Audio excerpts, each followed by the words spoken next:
রাহাত আর মিম দুজনের ভালোবাসার শুরুটা ছিল খুবই সুন্দর।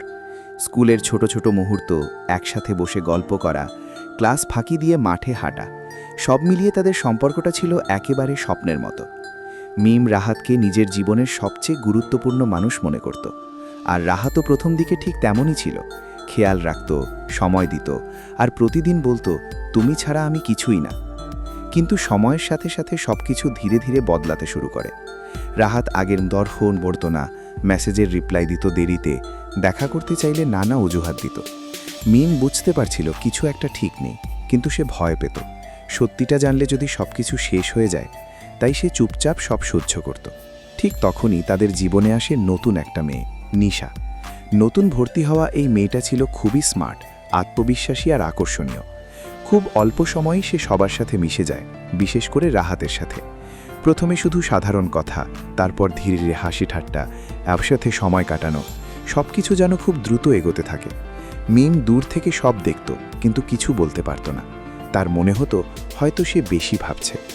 একদিন বিকেলে স্কুল ছুটির পর নিশা রাহাতকে ডেকে নেয় একপাশে। একটু নার্ভাস হয়ে সে বলে, রাহাত, আমি তোমাকে পছন্দ করি, অনেক বেশি।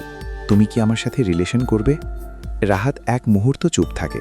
তার মনে পড়ে মিমের কথা, তাদের স্মৃতিগুলো।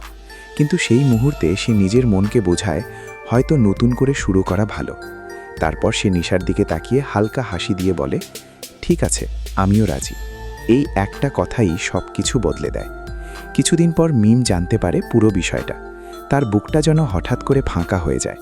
সে বিশ্বাসই করতে পারছিল না যে মানুষটার জন্য সে এত কিছু করেছে, সে এত সহজে তাকে ভুলে গেল। একদিন সাহস করে মিম রাহাতের সামনে দাঁড়ায়, চোখে জল, কণ্ঠ কাঁপছে। তুমি এমন করলে কেন? আমি কি তোমার কাছে এতটাই অপ্রয়োজনীয় ছিলাম? রাহাত কিছুক্ষণ চুপ থেকে নিচের দিকে তাকিয়ে বলে, আমি জানি না মিম, হয়তো আমি বদলে গেছি, আমার ফিলিংস আগের মতো নেই। এই কথাটা শুনে মিমের চোখ দিয়ে জল গড়িয়ে পড়ে, কিন্তু সে নিজেকে সামলে নেয়। কষ্টটা বুকের ভেতর চেপে রেখে শান্তভাবে বলে, ভালোবাসা কখনো বদলায় না রাহাত, বদলায় মানুষ। এরপর আর কিছু না বলে সে সেখান থেকে চলে যায়। দিন যায়, সময় এগিয়ে চলে। মিম ধীরে ধীরে নিজেকে সামলে নেয়। সে শিখে যায় নিজেকে ভালোবাসতে হয়, নিজের সম্মানটাই সবচেয়ে বড়। আর রাহাত, সে হয়তো নতুন সম্পর্কে সুখ খুঁজতে থাকে, কিন্তু মাঝে মাঝে তার মনে পড়ে মিমের সেই নিঃস্বার্থ ভালোবাসা। তখন সে বুঝতে পারে যে ভালোবাসাটা সে হারিয়েছে সেটা সত্যিই ছিল অমূল্য। শেষে শিক্ষা, ভালোবাসা শুধু অনুভূতি না, এটা দায়িত্ব আর বিশ্বাস। আর যে সেই বিশ্বাস রাখতে পারে না, সে কখনো সত্যিকারের ভালোবাসার যোগ্য হয় না।